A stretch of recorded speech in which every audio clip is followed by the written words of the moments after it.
రైతు స్నేహకు స్వాగతం. ఇవాళ మనం డాక్టర్ ఏఎస్ రావు గారి దగ్గర నుంచి వరి పంటల్లో కలుపు యాజమాన్యం గురించి తెలుసుకుందాం. ఈ నారుమడి కూడా చూసుకుంటే మాగాణి వరి అంటాం దీన్ని జనరల్‌గా. ఒక్కటేంటంటే మొట్టమొదటి సాధారణంగా 20, 25 రోజుల వరకు కూడా నారు పెంచుకుంటాం.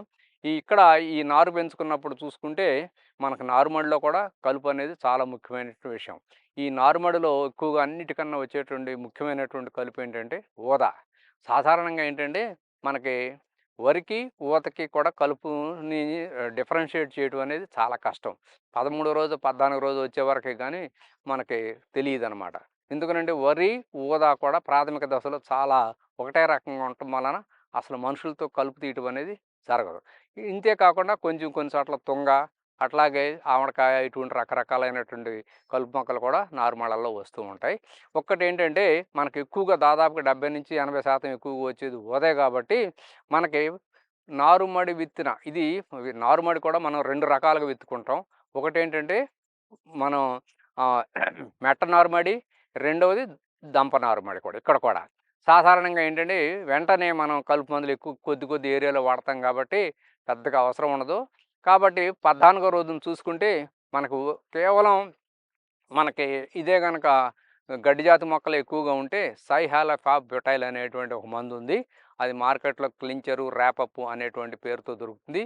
ఈ మందుని ఒక లీటర్ నీటికి 2 మిల్లీలీటర్ల చొప్పున కలుపుకొని మనం నార్మల్‌గా పిచికారీ చేసుకుంటే వరికి ఎటువంటి ఇబ్బంది లేకుండా వరిలో వచ్చేటువంటి ఊదని సమర్థవంతంగా నిర్మూలించుకోవచ్చు.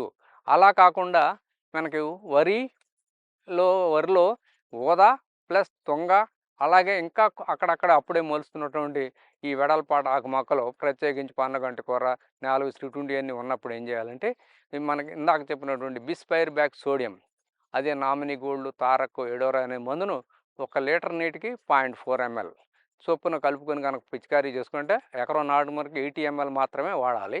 ఈ మందుని మనం పిచికారీ చేసుకుంటే 14, 15 రోజున ఆ ప్రాంతాల్లో మనకి వరి నారుమడిలో మనకి వచ్చేటువంటి దాదాపు అన్ని జాతి కలుపు మొక్కల్ని కూడా సమర్థవంతంగా నిర్మూలించుకోవచ్చు. ఇక్కడ ముఖ్యమైన విషయం రైతులేంటంటే ఈ మందు పిచికారీ చేసిన తర్వాత వారం రోజులకి దాదాపుగా ఈ కలుపు చనిపోతుంది. కాబట్టి 20, 25 రోజుల తర్వాత మనకు అవకాశాన్ని బట్టి కలుపు లేనటువంటి శుభ్రమైనటువంటి నారుని పీక్కుని నాటుకోవాలి. రైతులు ముఖ్యంగా నారుమడిలో చేయటం ఎందుకనంటే మనకి ఈ కలుపు అనేది వ్యాప్తి చూసుకుంటే కొంత నారుమడిలో సరైన టైంలో, సరైన సమయంలో కలుపు నిర్మూలన చేయకపోవటం వలన నారుతో పాటుగా కలుపు కూడా పీకి నాటుకుంటారు కాబట్టి మళ్ళీ ప్రధాన పొలంలోకి వెళ్తుంది కాబట్టి ఖచ్చితంగా ఇక్కడ మనకు ఉన్నటువంటి కొద్ది ఏరియాలోనే కాబట్టి ఖచ్చితంగా కలుపు నిర్మూలన చేపడితే మంచిది. ఇది నారుమళ్ళలో కలుపు నిర్మూలన చేయవలసినటువంటి పని. ఇకపోతే మాగాణి పొలం.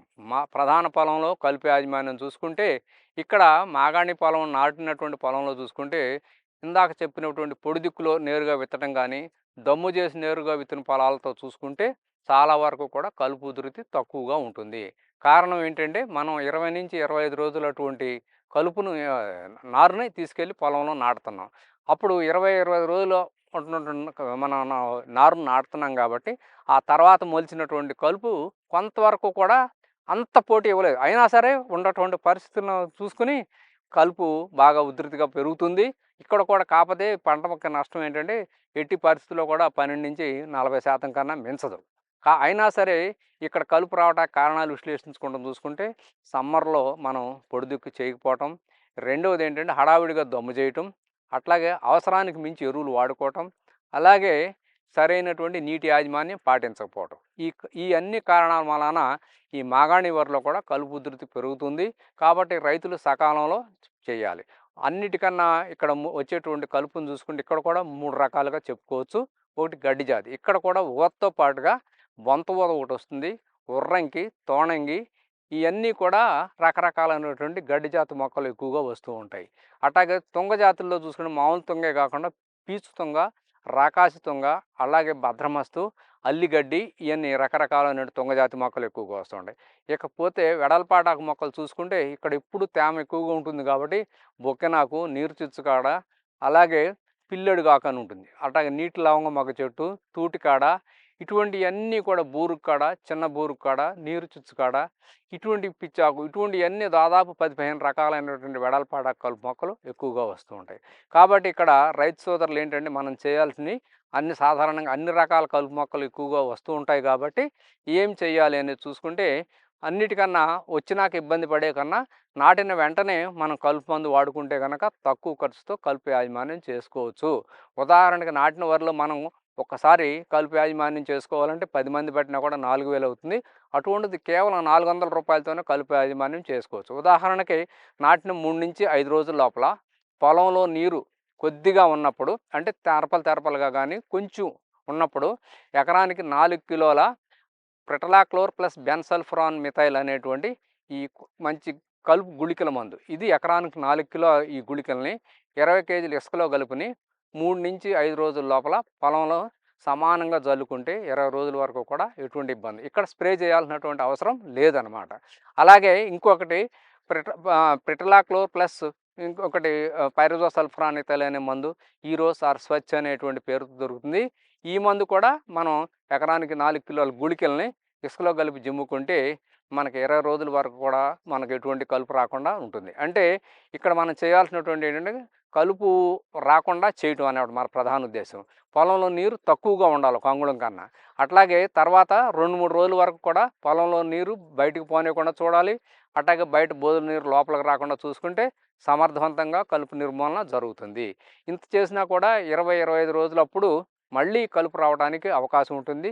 కొత్త రకాలైన కలుపు మందులు, కొత్త రకాల కలుపు వస్తూ ఉంటుంది.